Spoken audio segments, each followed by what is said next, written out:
Cancer में disease तो आ गई और जल्दी जिसको कैंसर हो गया वो पहले ही मान के चलता है कि मैं अब बहुत लंबा नहीं रहने वाला हूं। पैलिएटिव केयर सैल्यूटोजेनेसिस की तहत कुछ काम करती है क्या? तो जैसा कि आपने कहा कि सैल्यूटोजेनेसिस की बहुत सारी अवधारणाएं पैलिएटिव केयर में ऑलरेडी इंटीग्रेटेड है, लेकिन सैल्यूटोजेनेसिस की प्रासंगिकता सिर्फ पैलिएटिव केयर तक सीमित नहीं है। हर एक साइंस की विधा, चाहे वो ऑप्थेल्मोलॉजी हो, चाहे वो कैंसर की स्पेशलिटी हो, चाहे वो किडनी की स्पेशलिटी हो, चाहे जनरल सर्जरी हो, चाहे आयुर्वेद हो, चाहे किसी भी प्रकार की पैथी हो, सैल्यूटोजेनेसिस किसी भी प्रकार के रोगों के उपचार की आत्मा है। जैसा कि सर बता रहे हैं, ज्यादातर हमारा अप्रोच पैथोजेनेसिस की तरफ रहता है और सैल्यूटोजेनेसिस अंडररेटेड रह जाता है, इसीलिए मरीज को संपूर्ण आराम नहीं मिल पाता।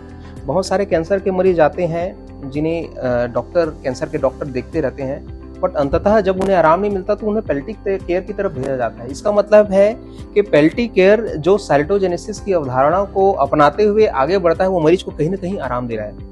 मैं इसको एक उदाहरण के माध्यम से समझाना चाहूंगा कि मान लीजिए कोई ऐसा व्यक्ति है जिसे स्टेज 4 कैंसर है, दर्द में है और उसने अपने जीवन में कभी कोई नशा नहीं किया, कभी उसकी बुरी आदतें नहीं रही, नींद वगैरह अच्छा रहा, खान पान अच्छा रहा, किसी प्रकार का कोई व्यसन नहीं रहा। वह जब किसी कैंसर स्पेशलिस्ट के पास आता है और आज पूछता है, सर मैंने अपने जीवन में कभी कोई नशा नहीं किया और आज मुझे इतनी पीड़ा हो रही है, क्यों? मैंने तो लाइफ में ये सब काम नहीं किए जो कैंसर के रिस्क को बढ़ाते हैं।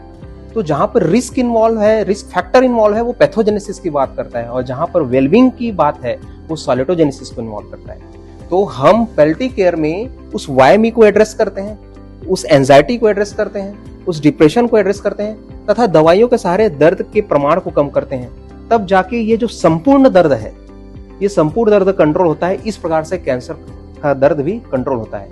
और सैल्यूटोजेनेसिस की अवधारणा भी यही है, सेंस ऑफ कोहेरेंस, एक संपूर्णता का एहसास। मरीज नहीं, किसी भी एक स्वस्थ व्यक्ति के जीवन से ये संपूर्णता का एहसास चला जाता है, तब जाके वो बीमार कहलाता है। क्योंकि बीमार होना सिर्फ शरीर की अवस्था नहीं है, ये मन की भी अवस्था है। अगर कोई व्यक्ति अच्छा कोप अप कर रहा है, अच्छे से स्ट्रेस मैनेज कर रहा है, हेल्दी लाइफस्टाइल अपना रहा है, ओबेसिटी पे काम कर रहा है, स्ट्रेस पे काम कर रहा है, उसके आचार विहार अच्छे हैं, उसके सेल्फ मैनेजमेंट स्ट्रेटेजीज अच्छे हैं, तो बीमारी से कोप अप करने में उसे सफलता मिलेगी, बजाय कि उन व्यक्तियों से जो इन चीजों को नहीं अपना रहे हैं। तो ऐसे व्यक्तियों में रिजल्ट भी अच्छा मिलता है, और यही अवधारणा है पैलिएटिव केयर। एक बात आपने कही और वहां से मतलब घूमने लगा था, थोड़ी दुनिया में चला गया था चिंतन के। जब कोई हमसे पूछता है हाउ आर मिस्टर यू, बोलते okay I am well, but अभी आपने वेलबींग कहा। अब वेल और वेलबींग मुझे पूछा कि कैसे हो, तो मैंने कहा yes okay I am well, but जब आपने कहा बीमारी के बाद तो बोरी क्योर जो होना चाहिए, जो दर्द रिमूव होना चाहिए, वो वेलबींग का रिमूव होना चाहिए, पूरे वेलबींग को ठीक होना चाहिए। शायद यहाँ पे अब पैथोजेनेसिस और सैल्यूटोजेनेसिस को समझने में साथ में काम करने अब समझ में, तो ये वेल और वेलबींग